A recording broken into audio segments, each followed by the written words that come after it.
Well, here we go. Welcome to Friday Night Mike. Guess I better let's get rid of this filter. Let's get back to some reality here. Reality. It's not television. It's reality. Facebook. Is there such a thing as Facebook reality? Isn't Facebook supposed to be everybody showing you what they want to see? And how much reality is there to Facebook? I mean, if we're being honest about it. I'll be honest, this is what I really am about. It's Friday night, and I had a great neighborhood Christmas party. I'm usually not a real social guy. You know, you think somebody that, you go to these games and there's 150, 120,000 people there getting settled in. And you say, oh man, you're around people all the time. But I'm really not. I'm in a press box. I'm isolated. I'm not out there. Forget that. You people are nuts. These people that are driving in traffic and they'll drive 8 or 10 hours and be like, where are you from? Oh man, I'm from Nebraska. I'll tell you what, I'll never forget when Dale Earnhardt died. And I'm going to go a little NASCAR on you. So I know some people are like, NASCAR? Don't do it, Griff. But I'll tell you NASCAR. Everybody remembers Dale Earnhardt. He was an icon. He was a legend. And when he died at Daytona, I was there covering that race. And I wrote a column that night that he died. And I'd covered enough of Dale that I could do that. Like I understood what Dale Earnhardt meant to the sport, right? And the boss had said, hey, do you want to go, cover the funeral? They had this funeral for Dale Earnhardt at this gigantic pink church. I'm not kidding you. It was the biggest bright pink church you have ever seen in Charlotte, North Carolina. And the group Alabama, that they sang there. Dale's widow spoke for a moment, and this is kind of weird. Like we're covering a funeral. Like, it wasn't a funeral, it was a memorial service. I'm sorry, the funeral had happened somewhere else. So, you're really there to see what drivers are there. You're there to paint the picture. This is what the Dale Earnhardt Memorial was like. I mean, talk about a morbid assignment. I mean, but there I was. And so I'm one of the last ones in there. I'm just kind of taking everything in. And these two guys come in and they look around, they're looking around. And everybody's cleared out and all the flowers and stuff. These guys go up there and they look around and they take there's a number 3 wreath of flowers. And they take the wreath, like they're getting a souvenir, right? Like you see guys at racetracks take tires and pieces of sheet metal, but these race fans are coming and taking the number 3 wreath from Dale Earnhardt's memorial service. I'm going, this is unbelievable. And so me and this other writer, we watch them. They go out to this car, they put it in the trunk, and they're going back in, right? So when they go back in, we go out to this car. This car has Iowa license plates on it. And all the windows have newspaper inside of them, like it's blocking out the light. I don't really understand this concept, but this car, and so we're waiting outside for them, outside their car. We want to interview them, right? I'm not going to bust them for taking the number 3 wreath, whatever. These guys, from the time that Dale Earnhardt died, drove straight from Iowa to Charlotte, North Carolina to be at Dale Earnhardt's memorial service. And the guy said, I told my boss, I said, man, we got to get to Charlotte. I said, what did the boss say? Well, the boss said he wasn't sure. And I said, listen, I'm going. You can fire me. And we left. And I said, now that's a fan.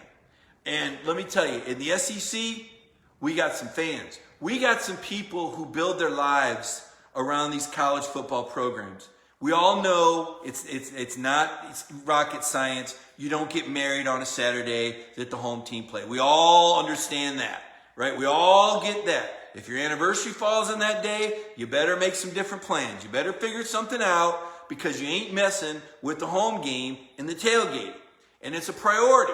And other people from other parts, those people are so crazy. Are we crazy? I don't think so. I think it's very healthy to have a social event and to have something in common that we can all talk about. I think it's great that fan bases can bond around the state institution. And they may not have even graduated from the school, but they live in the region and they understand that team represents you, right? And that becomes a part of your life. It becomes a part of your culture. So earlier this week, when I was sounding off about Vanderbilt not playing Georgia, there was a lot of fan bases outside said, Griff, give it a rest. It's just Vandy. It's a COVID-19. I said, no, you don't understand. There was a legacy on the line for these Georgia players. You know, wouldn't it be cool? Like, I'll say this. This is the dumbest thing you're ever going to hear me say about my own personal life. But in 8th grade, I played for a Pee Wee football team that went 8-0 and scored 198 points and didn't allow any. In 8th grade. And me and that group of guys from that Pee Wee football team, yes, we still bring it up on occasion. Remember the Eagles, right? And you're going, Grip, that is the dumbest thing. Let me tell you what. I coached travel ball and my daughter, and we won the 10 and under College World Series in Roanoke, Virginia. You're Griff, you're really reaching. No, these are memories. These are legacies. These are things. Now, all of you that are watching, you were a part of something. You have a team. You have a moment. And if it wasn't your own moment, and if it wasn't your own team, then you probably have a football team or a baseball team. And you know, and I live in the South, so when I hear the Braves fans, they talk about winning the World Series. Remember that Braves team? Oh man, were they something? 1980 Georgia. People are like, oh, that's a long time ago. But the people that remember, Herschel Walker is still walking on water for what he did in 1980 and winning a national championship. Right? We all gravitate to something. And there's nothing wrong with that. But 2, by Vanderbilt canceling, they took away the opportunity for this senior class, this group in 2017, Kirby's first full class, could have left as the winningest class in Georgia football history. That's what Vanderbilt took away because they didn't want to play football anymore. Now, part of it's COVID, right? There's a little COVID and a little COVID contact going on everywhere. But part of it is that guys quit. There was some quitting over the kicker, Sarah Fuller. There was some quitting over the coach, Derek Mason, being fired. And I'm going to tell you there was some quitting because those guys just didn't want to get their ass kicked. Sorry I said that word, but it's as simple as that. They had guys that didn't want to show up in Athens and get beat. Okay? And so they quit. And there's no other way to spin it. And I have been a Vanderbilt, I don't want to say apologist, but kind of a proponent. Like, there's always been a soft spot for me. When I've seen Vanderbilt beat somebody in the SEC, I'll say, all right, good for you, Vandy. Go, Vandy. You know, that's a good story that those kids rose up and knocked off Ole Miss or beat Tennessee on this day. Or, boy, did they give Florida all they want. Heck, they beat Kirby Smart in 2016. And you say, you know what, every now and then you want to see Vanderbilt win a game. You know what? Not anymore. I'm done with Vanderbilt. I'm done with Vanderbilt. And I'm sorry, it's not those players' fault.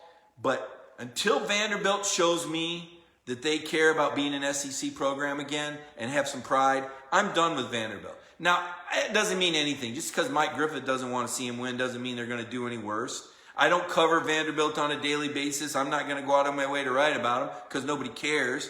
I'm probably talking more about Vanderbilt tonight than I should. But I'm angry because the SEC let that happen. Because Greg Sankey let that happen. Because I don't see Vanderbilt paying any money. I don't see any apology. I don't see the commissioner coming out saying this was bad. Everybody's just pretending it didn't happen. And going, well, you know, that's just one of those things. No, it's not one of those things. Look, they didn't cancel once. They canceled twice, man. They canceled December 5th, figured out a way how to play December 12th because they wanted to play their senior day against Tennessee, and then canceled again. So you might say, well, Griff, if the seniors don't care, why do you care? Well, because they're not going to say anything. Kirby Smart has let you know he's upset. All right, he'll let Vanderbilt know next year on the scoreboard. But let me tell you how else it undermines Georgia football. Like any other program, Georgia has players that need to play. One, they need to play to get experience and get better. But 2, they need to play to feel good about themselves, right? You've got a lot of guys that were second or third string this year. And some of them got in versus Missouri. And some of them got some snaps versus South Carolina. But they needed more. And that Vanderbilt game was going to be an opportunity to play a lot of young guys, a lot of deserving players that were finally going to get some snaps. Okay, most importantly, you were going to honor your seniors. And they were going to have a chance to have the legacy of being the winningest team ever. But beyond that, there was going to be some maintenance done by Kirby Smart, right? When you're the head coach, and again, you all have coached, or you all have had children who've played, or you've played yourself. You know how important it is to get those guys in the second half of the fourth quarter. Whether it was you, remember being a player and you weren't a starter, and man, I couldn't wait till we got up by enough points before I could get in. Or we were down by enough points where they'd put me in. Or maybe you couldn't wait until your kid, his first year on the team, he wasn't a starter. And he finally got to go in the game, and you'd be so excited. Remember how valuable that was for that young person, whether it was you, whether it was your child, whether you were the coach and you recognized that you had to manage your roster by getting That's what Vanderbilt took. Georgia needed that football game. Okay? The players, the coaches, and I think the fans, because tomorrow's going to be a great day of football. I can't wait to watch Notre Dame Clemson. I can't wait to watch Florida Alabama. But we should have had a Georgia Vanderbilt table setter. We should have got to see JT Daniels do his thing one more time. JT Daniels on third downs, this is an amazing statistic. On third down passes, he's thrown 6 touchdowns on third downs. He's thrown 3 incomplete passes. On third down throws, he's got 3 incompletions all year. 6 touchdowns. That's how good he is. Before JT Daniels, Georgia was converting 42% on third down. With JT Daniels, Georgia is completing 66%. 2/3 of the time they're converting. This guy has been a game changer. And it goes beyond the field. It goes into the locker room. Darnell Washington's getting targets. George Pickens is happy again.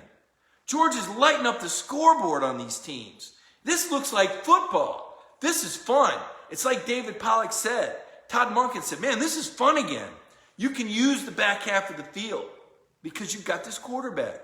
And because this quarterback unlocks everything else, right? It's like some video game where you finally find the secret passageway and now all the other boards are open, right? And it's like that's what JT's done. He's unlocked the offense. Now you've got all these receivers you can get involved. And now that these teams have to play the pass, there's so much more room to run. It's a whole new world for Georgia football with JT Daniels. And this Vanderbilt game would have been on display. They would have won 40 or 50, maybe 60. I don't know. They were going to score some points. And now they won't. And so now the statistics won't look as pretty. Now when we compare their statistics to everybody else, you'd be like, well, they were only this and that. They would have had Vanderbilt stats in there. They would have gone up in offense and down even further in defense, right? But they didn't get that 10th game against that patsy Vanderbilt. Other teams did. Other teams got to play Vanderbilt, not Georgia. They got robbed of that game. And I'm upset about it. I'm upset. So what has that trickled into? Let me tell you where else that trickles. So now that these seniors don't have an opportunity to be the winningest class ever, what's the incentive for them to play in a bowl game? And the unfortunate part of that is that if Notre Dame beats Clemson tomorrow, Georgia will play Clemson in the Orange Bowl. You heard that right. Georgia will play Clemson in the Orange Bowl if Notre Dame beats Clemson tomorrow. You might say, well, wait a minute, how do you know that? Why do you know that? Well, here's how the Orange Bowl works. The Orange Bowl takes the highest ranked ACC team that's not in the playoff. And then they take either the highest ranked Big Ten team not in the playoff or the highest ranked SEC team not in the playoff. If Notre Dame beats Clemson, Clemson has 2 losses and Clemson will not be in the playoff. They'll fall out of the playoff and they'll be the highest ranked ACC team. If Notre Dame beats Clemson and Clemson falls out of the playoff, Texas A&M moves up and into the playoff, and now Georgia becomes the highest ranked team in the SEC. Of course, this is provided that Alabama beats Florida, which is a given, all right? That's going to happen. I just can't see Florida beating Alabama. So the sad part for me is today, Monty Rice, the third-year linebacker, DJ Daniel, the number 3 cornerback, and Trey McKitty all have said they're not playing. Apparently, this has been reported. I think Rivals had it first, that these guys say they're not playing in the bowl game. This is 3 years in a row now that a Georgia team captain hasn't played in a bowl game. This is a trend that I don't like. And I understand, Kendall Milton's dad, Chris Milton, he's a very outspoken guy. He's got a lot of opinions. I respect that. You don't know what these players have been through. They've sacrificed, they got to do what's best. Well, let me tell you something. The University of Georgia gave these players an opportunity to represent the school. They didn't have to. They chose them, and they gave them an opportunity to represent this fan base. And they gave them an education, and they gave them the best training in the world, and they gave them training table and swag and everything you could possibly want. There used to be a time when you finished the job and you saw it through because it was the right thing to do for the team, right? We are in such a me era now where everybody thinks, well, hey, you got to look out for number one. Well, you do, but you do that within the team concept. You do that within the team concept. Because you're not only letting down the University of Georgia, which gave you that scholarship, you're letting down your teammates. What about the guys that do play, right? You're letting them down. You're hurting their chances to win that football game. So maybe it's not best for you, but it's what's best for the team. It'd be like, and if we were going to go by that, well, you just got to do what's best for you. Okay, well, maybe then when a guy gets hurt, Georgia should kick him out of school and say you're not on scholarship anymore. Because that's what's best for Georgia. And bring in another guy. Hey, you got an injured knee, you're out of here. Hey, you got to do what's best for you, man. Kirby's got to do what's best for him. He's trying to keep his job. You get injured, he kicks you out of school. You can't help the team, you're gone.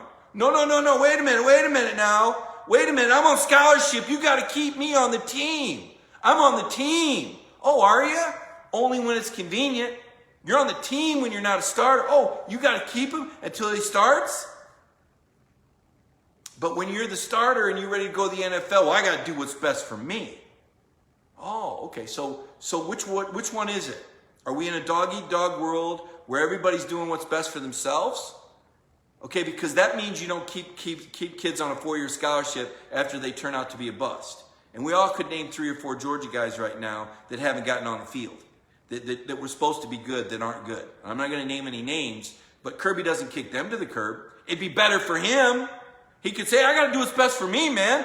I'm Kirby Smart. I got to win a national title every year. Why I want to keep this bum receiver doesn't get on the field? You're out of here. No. He's on the team. You got to do what's best. This is a team element. We recruited you. We're going to keep you as long as you show up for class and you give me your best. We're going to keep you on the team. But it doesn't work both ways now. And that's a problem, okay? That's got to get solved. I think it's going to work itself out with the name, image, likeness. When these kids, and this is coming, all right? College football will never be the same. Now, part of it's COVID. COVID's changed all of our worlds. It's like 9/11 and it's not, all right? For those of us that are old enough to remember what air travel was like before 9/11, it was very different than it is now.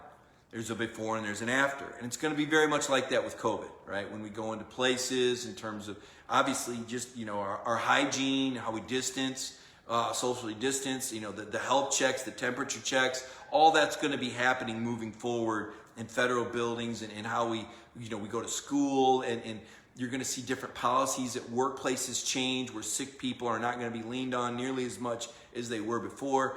And this is where I tell you I work at the greatest place in the world at Cox Enterprises because they said to me, hey, if you don't want to cover games, don't cover games. We don't want you to do anything that you don't feel comfortable doing. I'm very fortunate, and I'm saying that because I am thankful for my employer. It's that time of year where, I think I said this the other night, we're all kind of at the end of our rope. It's been one heck of a long year. We've all been through it. Friday Night Mike, we started the show this summer. We all of us, we talked, right? We talked about what the season would be like. We talked about what COVID was doing to us. And here we are in December, and folks, we're all over it, okay? I know you are. I am too. I am too. So I understand that. But what I'm trying to do at the end of the year is be thankful, right? I'm thankful for my health. I'm thankful for my family's health. I'm looking for the things to be thankful for. And my company is one of them. So Forgive that little, I had to throw that out there. I feel that it means a lot to me to work for a company like that. But getting back to my point, things are going to change tremendously.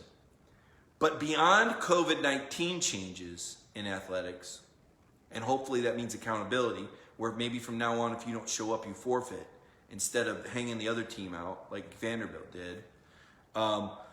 Name, image, likeness, okay? Kids are going to start getting paid to play football. They're going to be able to start having endorsement deals.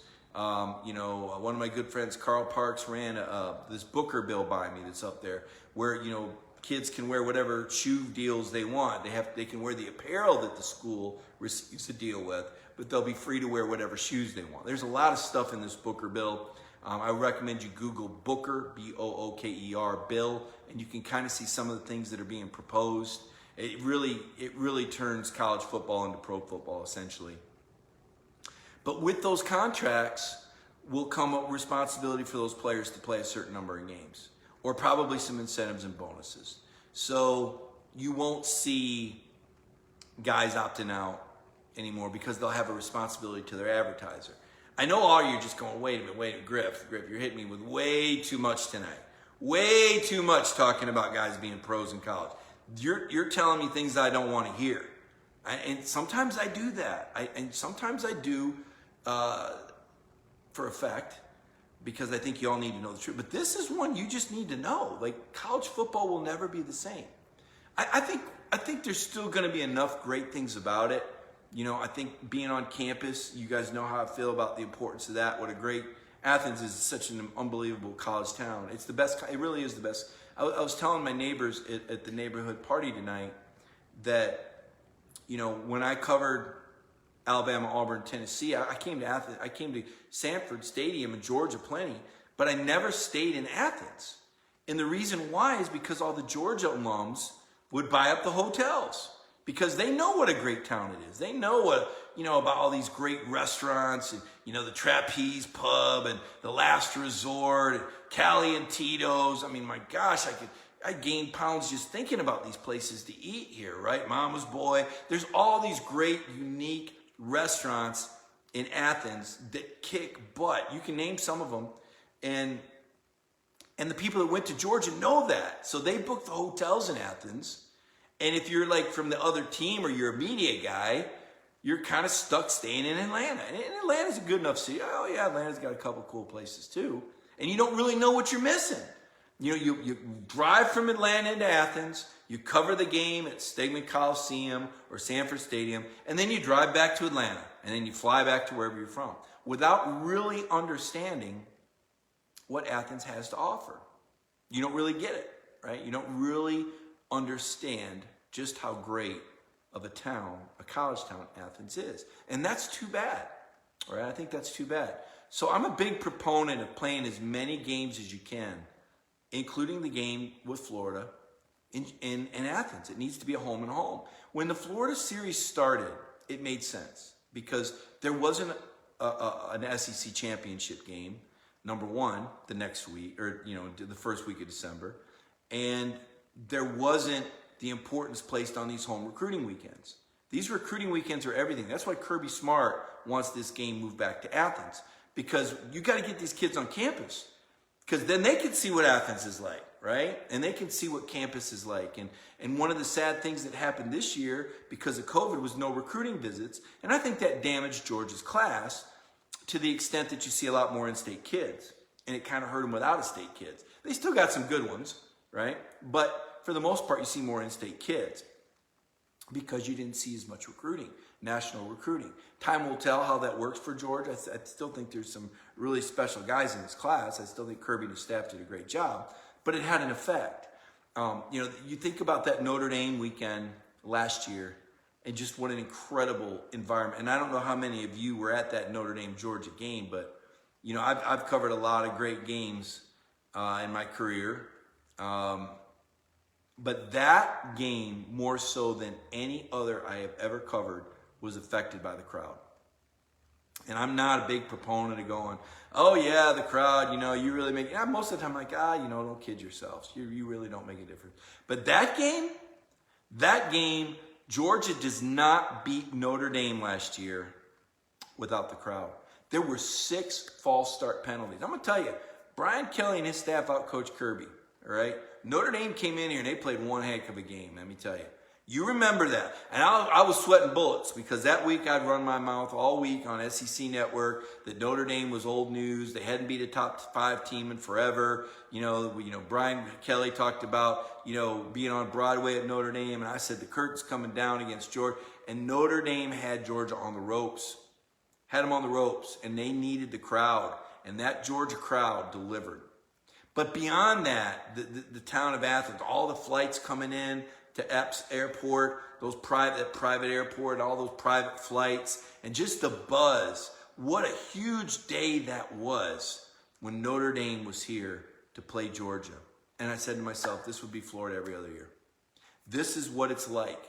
And I know that because when I covered Tennessee, Florida was that. And I'd go down and cover that game in the swamp, and I'd see when the Gators came to Knoxville. And it felt just like that. It was unbelievable. We all knew what was about to happen. Something special is going to happen in that stadium. And no offense to Auburn, but they haven't really been holding up that end of the bargain lately. And no offense to Tennessee, but it's not the same either. But you play Florida, and Georgia, Florida, right? Why does Jacksonville get that buzz? It's outgrown itself. I think I made my point. So I've got these screen things I got to get rid of because I can't see any of y'all's comments. Y'all might be booing me or telling me to go jump in the lake and I wouldn't know it. So welcome to the conversation, Mike. You've missed everything everyone said. A couple thoughts on tomorrow. I'll share some thoughts with you. I've got one of my good friends. When you cover sports as long as I do, you meet people and you network, right?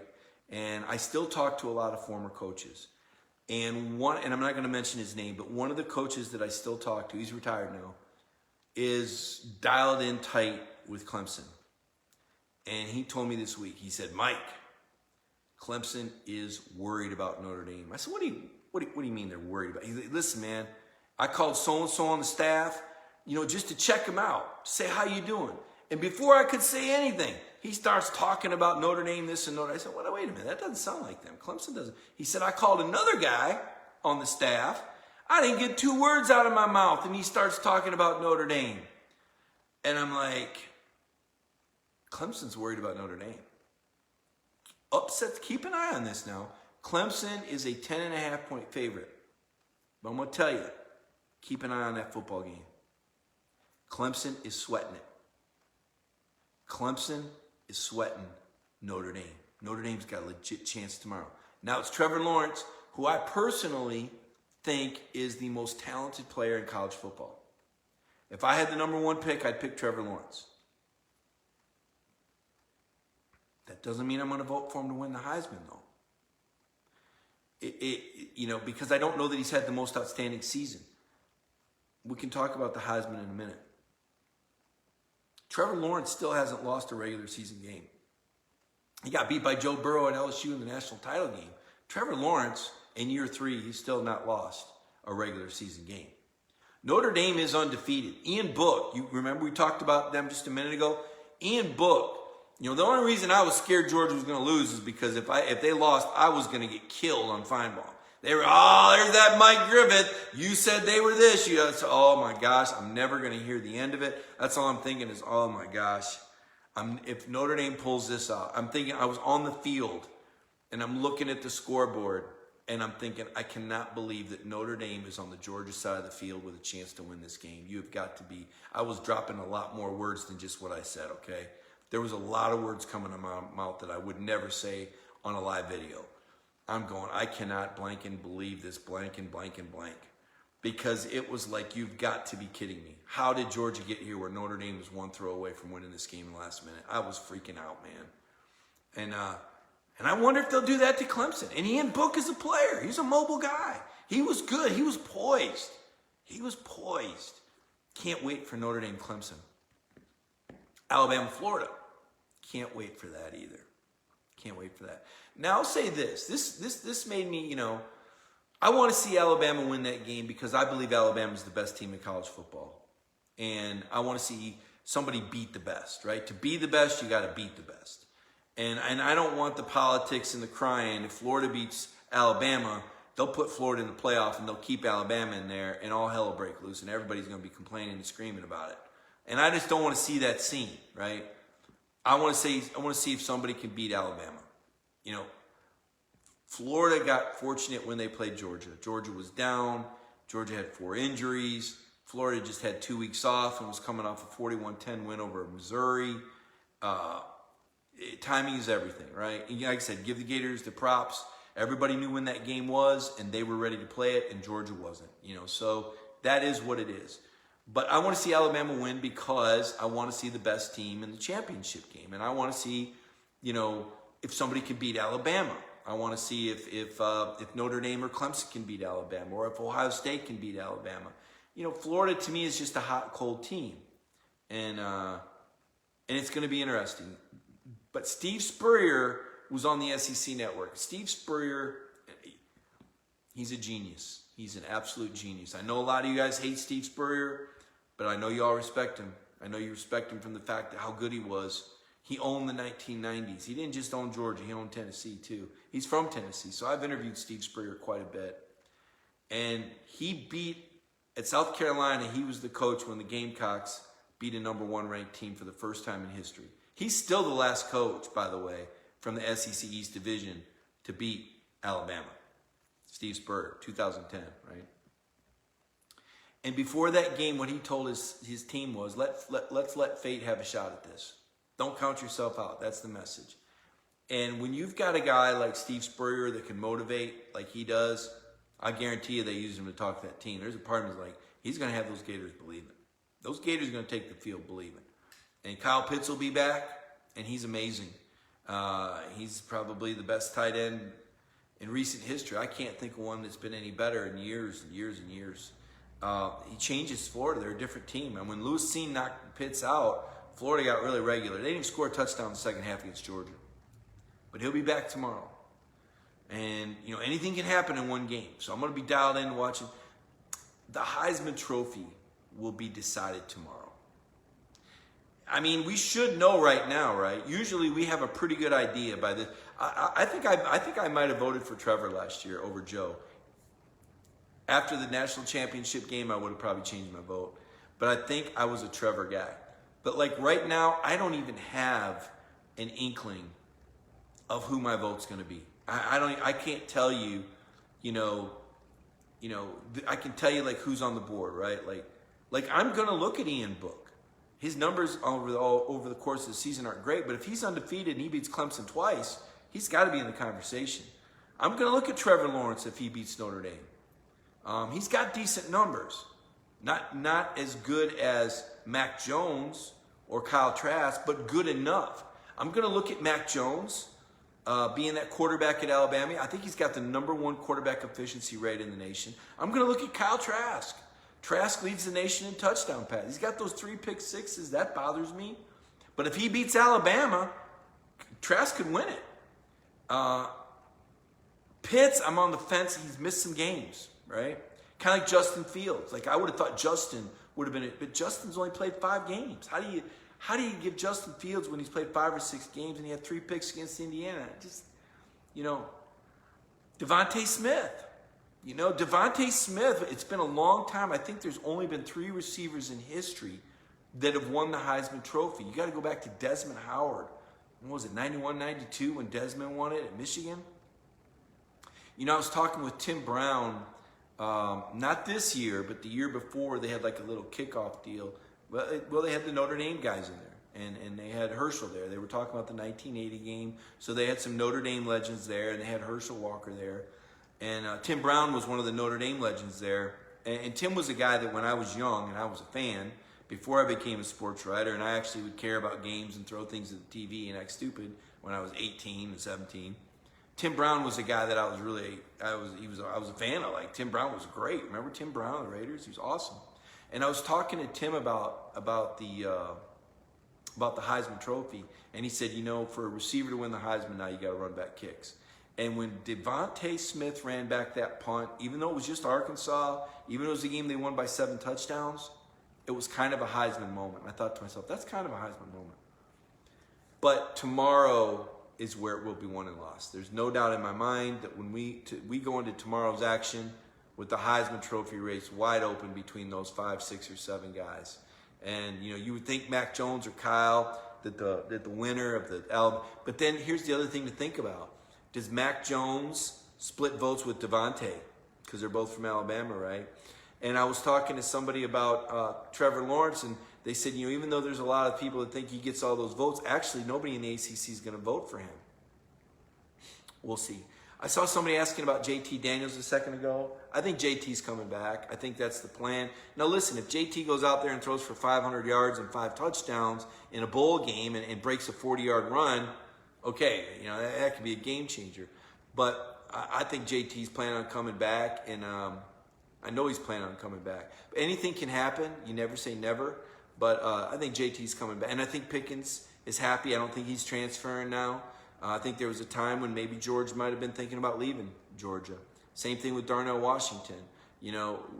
You've got to understand, if you're going to recruit 5-star receivers, you got to get them the ball. Okay, they didn't come here to block. I know that that's a big thing for Kirby, and their job is to block, and they'll do that. But you got to get them 3 or 4 targets, man.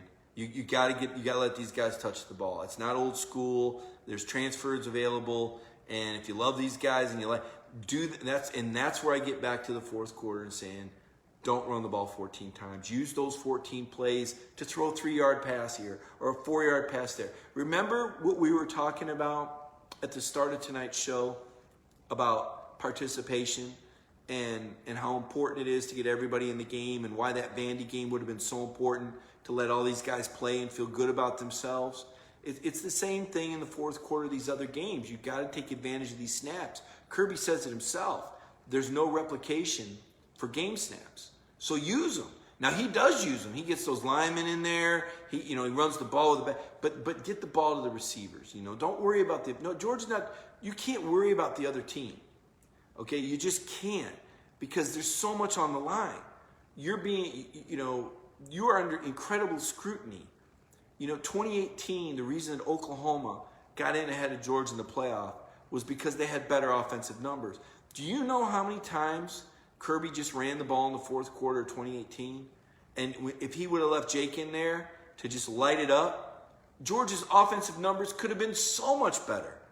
But in the end, the College Football Playoff Committee, they're just comparing the notes here. Well, look at Oklahoma's offense compared to Georgia's. Well, the difference is Oklahoma throttles down for 4 quarters, and Georgia only plays 3. But nobody's saying that in the room. Nobody's explaining that in the room. They just look at the raw data. And so when you're in that sort of system, Kirby always says control the controllables. Kirby, that scoreboard is your controllable. That's your controllable. You can control how bad you beat that team. You can control how dominant Georgia looked. Now, some of you might say, well, that's just bad sportsmanship. Listen, dog eat dog world. If you don't score those points, if you don't throw the football to those receivers, they leave, and it hurts your team, and they go somewhere else. Okay? Well, okay, we might have lost a couple receivers, but hey, we didn't run the score up on South Carolina. Okay, does that make you feel better that receivers want to get out of here because you won't throw the ball to them? I mean, you got to think this whole thing, it's changed, right? It's changed. The landscape has changed. This college football playoff has changed how you have to manage your team. It's a game changer. Now, when they had the BCS, okay, which was 2 human polls and I want to say 7 or 8 computer polls, and you would drop the lowest one and drop the highest one. The computer polls were set up in a way to cap the margin of victory. So I had a conversation with Jeff Sagarin about this one. Sagarin Ratings and USA Today, that's one of them. I talked to all these people that did these polls, by the way, these computers, and tried to get their formulas a little bit. But part of the BCS formula for the computers was you had to cap the scoring. Okay, after like 40 points, the margin of victory didn't win anymore. Didn't matter anymore because they wanted to avoid teams running it up, winning by 60, 70, 80. So they said, okay, computer guys, whatever you do with your formula, and they had to show their formula, whatever you do with your formula, you have to cap the margin of victory at 40 points. In the human polls, it matters, okay? Those guys that sit in the room, those 13 people that decide who's in the college football playoff and what bowl you're going to go to, They don't have to cap their thinking. It creates a perception. And as I've said before, and I've talked to a lot of the, I've got a group of Georgia guys, we call it the G9, and there, there's some pretty influential Georgia, and we do this little teleconference every week, Zoom call. And I'll say something, they'll go, oh, no, nobody thinks that. I said, no, you don't think that. You don't think that from ground zero. But from 10,000 feet, it looks different. Perception becomes reality, right? One of the fun things for me when I do SEC Network stuff is the outside perception. Feinbaum says, well, Mike, a lot of people think that Florida's passed Georgia by in the East.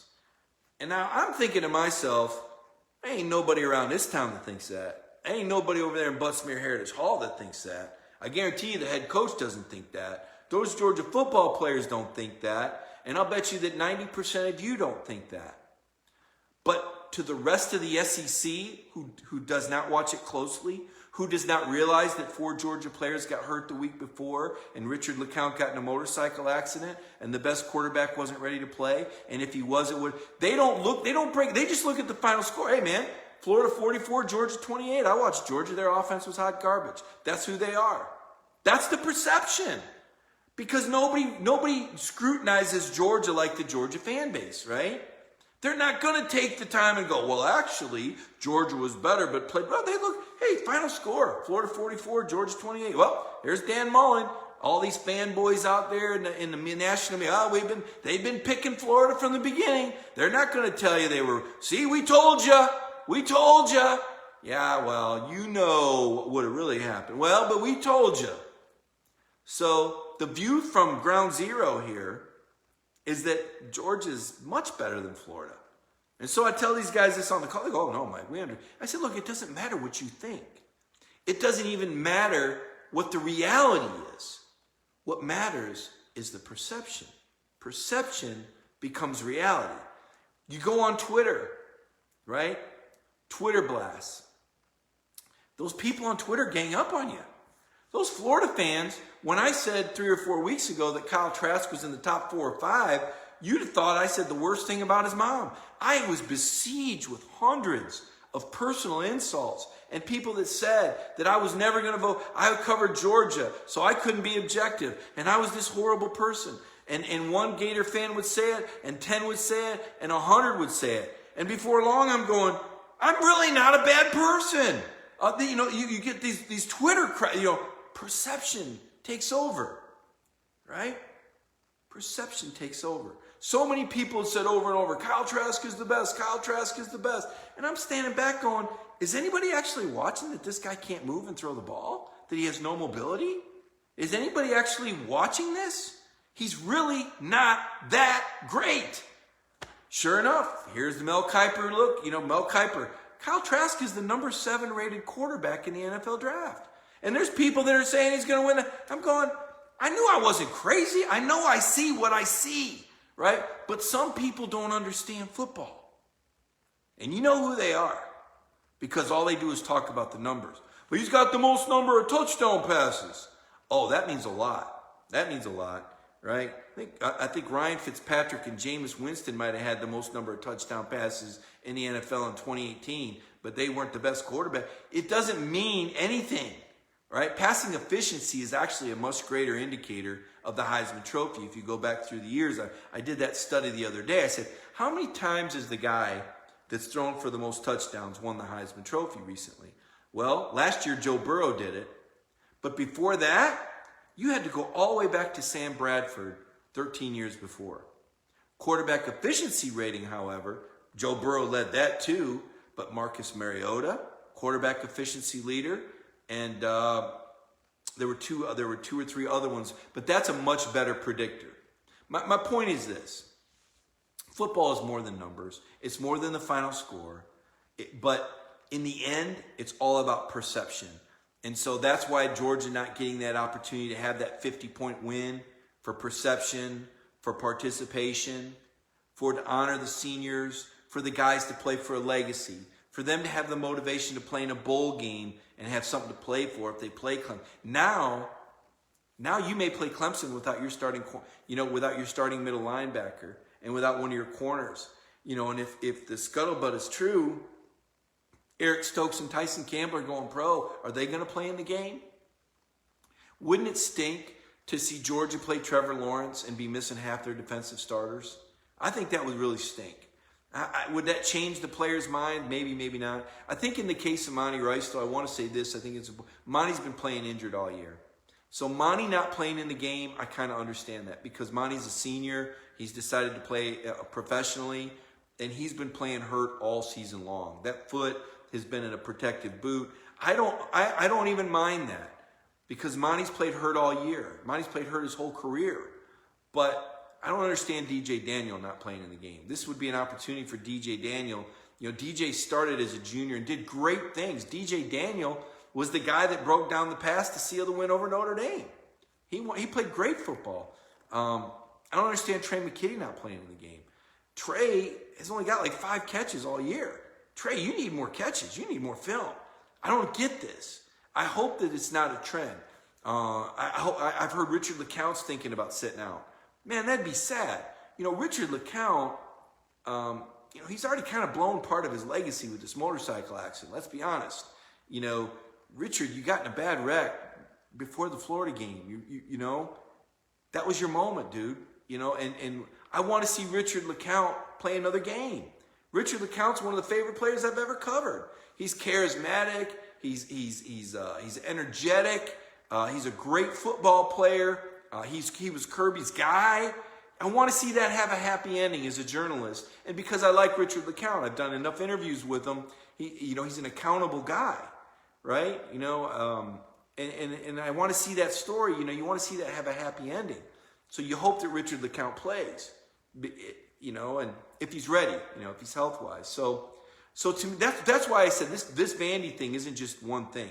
It's not just, it's just the one game.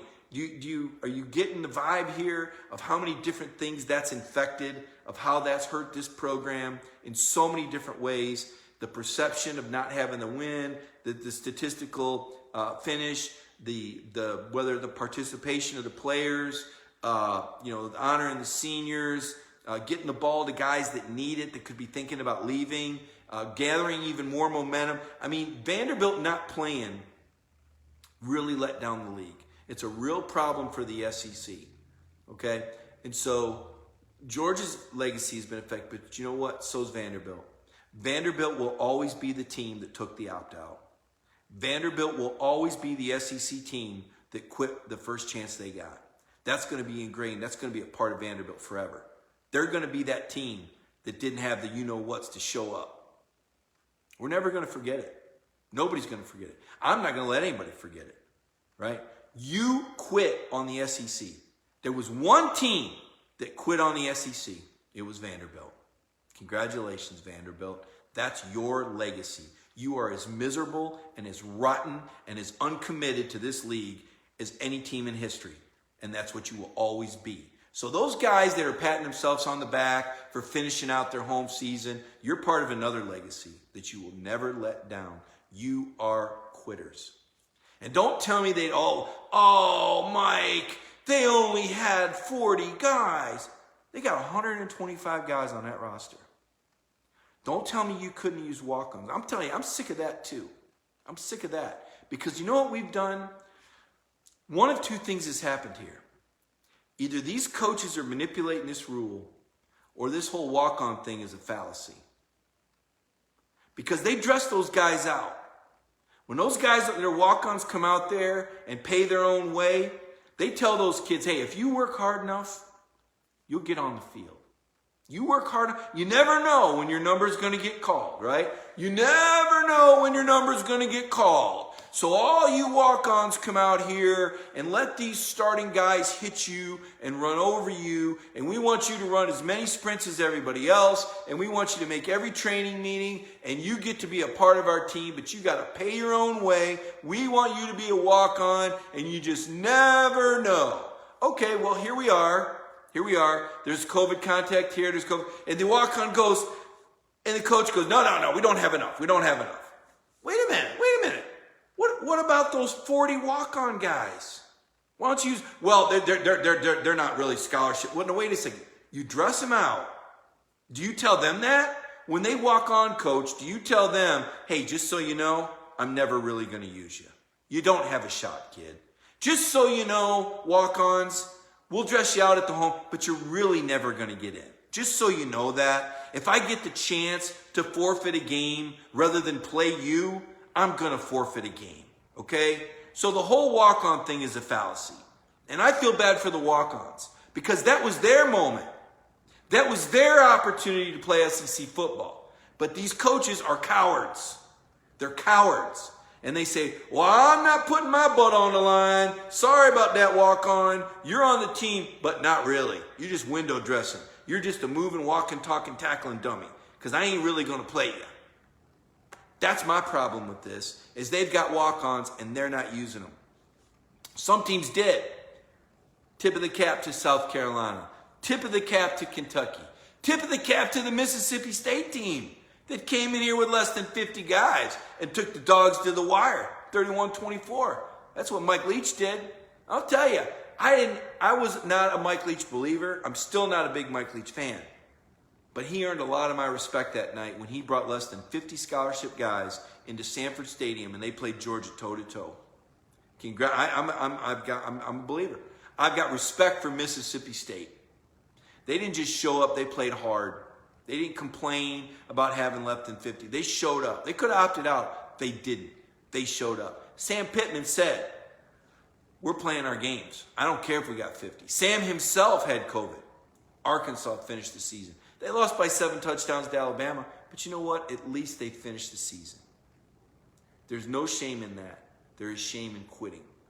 And to me, if that's what Vanderbilt is teaching on the field, I think it sends a very bad message about that school. I'm disappointed because I've got great respect for the people that have trained there, the doctors, the lawyers, the professionals. Let me tell you, that is an unbelievable institution.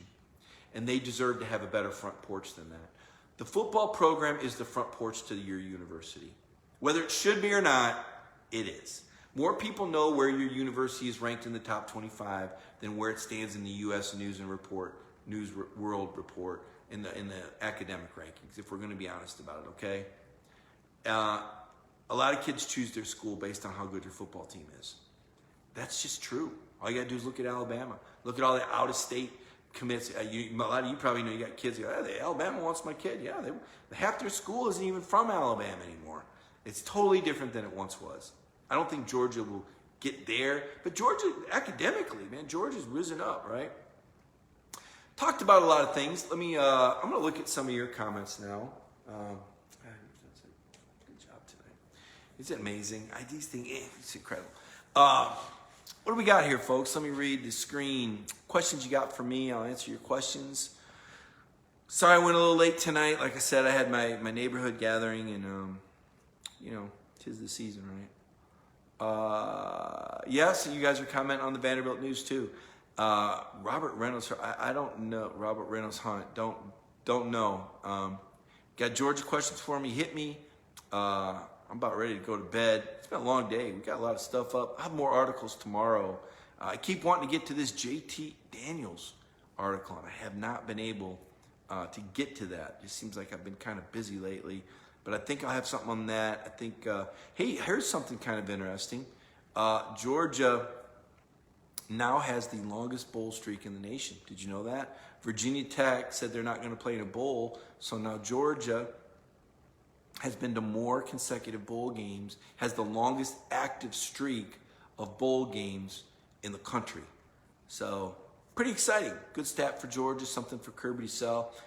Georgia has been ranked in the top 10 of the college football playoffs 2017, 18, 19. Only Clemson and Alabama can match that. That's pretty cool too. So Georgia still has some momentum. A lot of things going well. Did I get a haircut? No, I just usually wear a ball cap. This is what my hair, I probably need a haircut. No news on Eric Gilbert, not in the portal yet, Clarence. I'm still thinking he's going to end up at Georgia. Just a feeling, right? Just a gut feeling. Kid from Marietta. If you guys don't know who Eric Gilbert is, he was the number 2 receiver. Someone asking me if Brock comes in and pushes him. He's special. I try not to put too much on freshman quarterbacks, especially in this pro-style offense. I mean, Georgia doesn't run a simplified offense. There's going to be a lot to learn. It's going to be a big transition from Brock to go from high school to college. The speed of the game, the amount of reads, the amount of work that you got to do at the line of scrimmage. That's why we always call it flying the jet, right? So do I think Brock will push him? No, I really don't. I think JT's the dude, man. I think Brock and Carson Beck and Stetson Bennett will have a whale of a competition for number 2 reps and number 3 reps and who's on the scout team. That to me is going to be a whale of a competition. Kirby's going to have some decisions to make there. Brock has got some knee injury right now, or not knee. He's got some kind of knee or some kind of injury. Chip was telling me, Chip Towers went over there to Prince Avenue, and I know Jeff Santel was talking about this as well. He's got some sort of injury right now, and forgive me, I didn't write it. Connor wrote a story on this the other day. If you look on Dog Nation, I'm not sure what Brock's injury is. Running back group next year, Cook and White out. I'm hearing Zamir is leaning towards leaving, and right now James Cook is leaning towards staying. That's what I'm hearing. We'll see. Those decisions aren't final.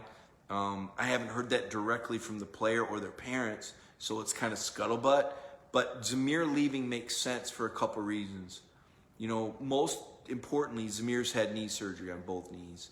And when you've had surgery on both knees, you're on the clock. Okay, there's only so much mileage, and I don't think that Zamir is going to gain any draft stock coming back. I don't know that he'd be the starter next year, to be honest with you. Kenny McIntosh and Kendall Milton are pushing. And the other thing is the kind of offense that you're going to see from Georgia right now is a lot of throwing the football, right? And you're going to need backs that are very adept at route running and catching, and James Cook and Kenny are both better receivers out of the backfield than Zamir. So I just think it's time for Zamir to go. Now, he's got to make his own decision, but just from the standpoint of when his stock is the highest and when his health is the best, I think he's got to go. James Cook could go either way. Cook's not in a financial crunch. Obviously, his brother Dalvin Cook, probably one of the top 2 or 3 running backs in the NFL. What does James want? James is talented enough that he could probably go 3rd or 4th round. But if he stays, he could have a magical season. We talked about this. I wrote an article on retention, and I said, Georgia's not getting beat by Alabama on the front end in recruiting. They're getting beat on the back end. Alabama's able to keep some of these guys like Najee Harris and Alex Leatherwood. What if DeAndre Swift would have stuck around? What if Jake Fromm would have stuck around? Think how different the year would be. Rather than go pro and go 2nd and 5th round, Stephen Battle says Zamir won't get drafted. I don't know if that's the case. I don't know that you have any better chance of getting drafted next year. I just don't think so. I think you got to go when you're healthy. Well, again, we'll see. We'll see. It's a decision that all these guys have got to make. I don't mind speculating because they're public figure. Somebody dumb saying Jake sucked. Jake didn't suck. Jake was a great quarterback. Jake led his team to a national title game as a freshman, put enough points on the board, and the safety broke an assignment. Jake was the number 5 most efficient passer in the country in 2018 when he had some receivers to throw to. 2019, it turned into a bunch of garbage hit receivers, guys getting injured, guys running the wrong routes. And, Jake still led you to a top 5 finish and had a pretty good Sugar Bowl. And hit George Pickens for 12 passes, about 173 yards. And he's in the NFL, and there's no such thing as a bad NFL quarterback. So, anybody that says Justin Fields should have played ahead of Jake doesn't understand football. Georgia wasn't going to change their whole offense and simplify things to play a true freshman, right? They had a pro-style offense so they could get the ball to those guys playing in the NFL, like Isaac Nada and Riley Ridley and McCole Hardman and Charlie Warner. And if you simplify it and you got a guy running around back there and he can only read it and throw it to one guy or run, that's not much of an offense, right? So now maybe if Justin had come back for year 2 and competed, maybe he could have won the job, but he didn't want to. He went to an offense that was built around him, and he's done a great job. But the Georgia fans that hold that against Jake Fromm are really missing the boat. Jake Fromm gave you 3 great years. He's a Georgia kid that flipped from Alabama and gave you what he had. And what he had was good enough to win in 2017, and your defense blew it. I thought it was good enough in 2018 too, but you didn't get in the playoffs because we talked about some of the the game management numbers, politics on the college football playoff committee with Florida, Oklahoma, Georgia Tech, AD on there. Jake Fromm wasn't your problem.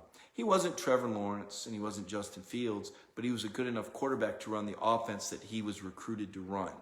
And he was the best quarterback to run that system, or else he wouldn't have been on the field. So, the people that bring that up, though, they're not helping their team. They're being divisive, and that was part of the issue, I think, even back then. I think when you've got, more than one good quarterback, I think that can lead to some divisiveness in the locker room. The difference with JT Daniels is that there's not a Justin Fields in the locker room. He's the guy. And so everybody can rally around him, and everybody can agree that JT's the guy.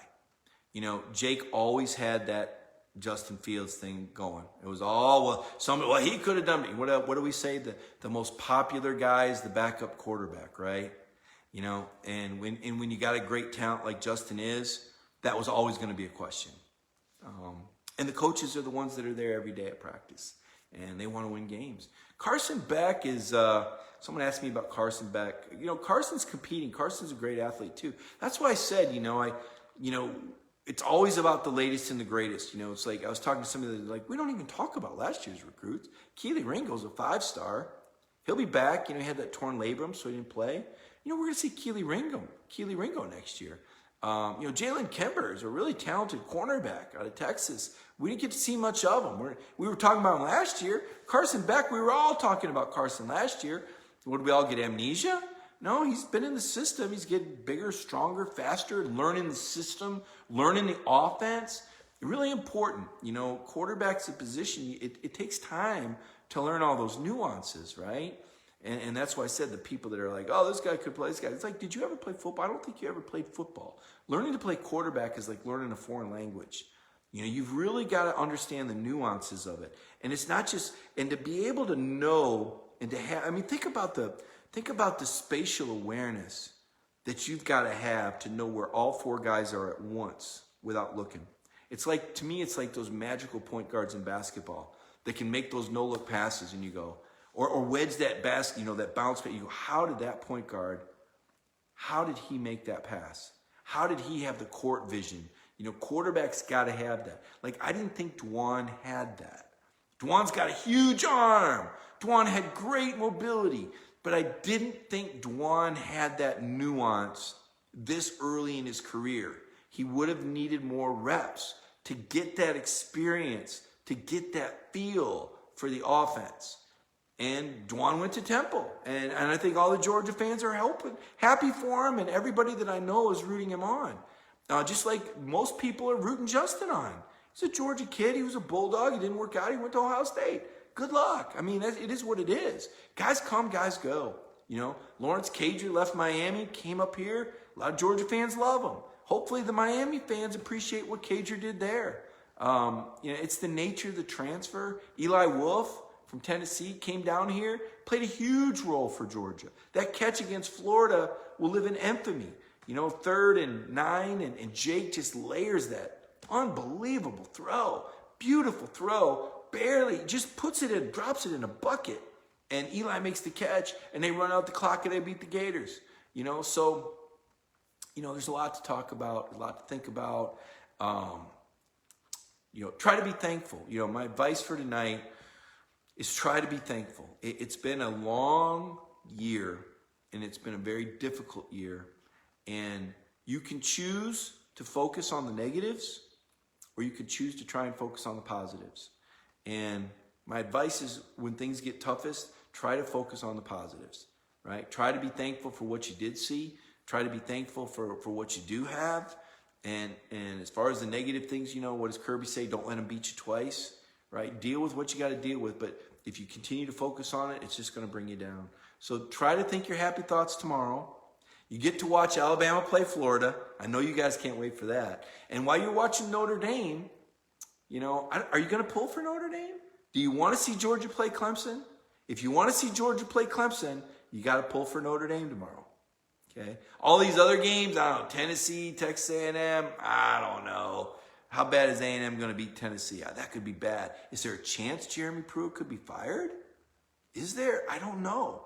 I don't know what's going to push that booster over the edge that he picks up the phone and says, I got 10 million.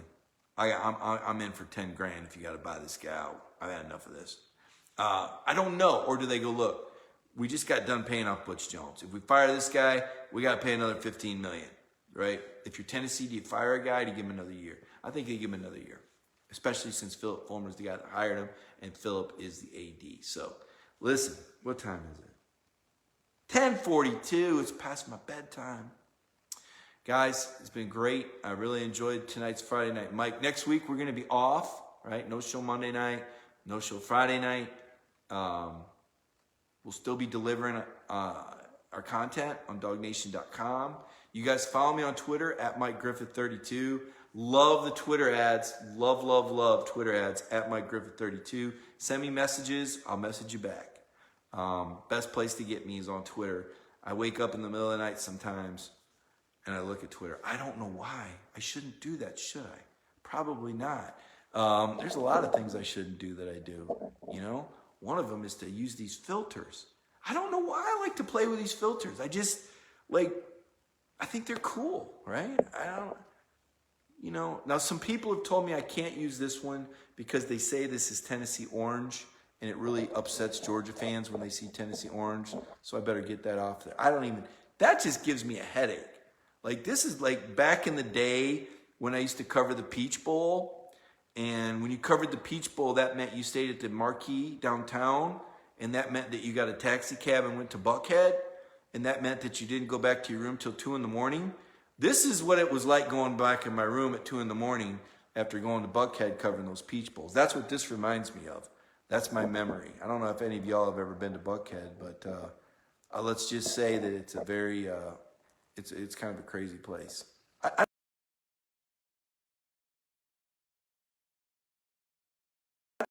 Fun. I don't know what this is. Just I don't know who designed that. Like some 5th grader. I want to see something cool here. Something's got to hit me right before I go tonight. I got to find a filter. There's all these people filters. What the heck to make them? Yeah, love, right? Whatever. Okay. No. Oh, that's hilarious, isn't it? Gotta do better than that. There we go. The crown. I'm down with that. Guys are like, Mike, you're losing it. You're losing it, man. Well, it's Friday night, and I like to have a little bit of fun, so I do this. Yeah, that is definitely the note to end on right there. That's got to be it. Everybody, have a great night, and I will see you again later. Thanks for joining me on Friday Night Mike.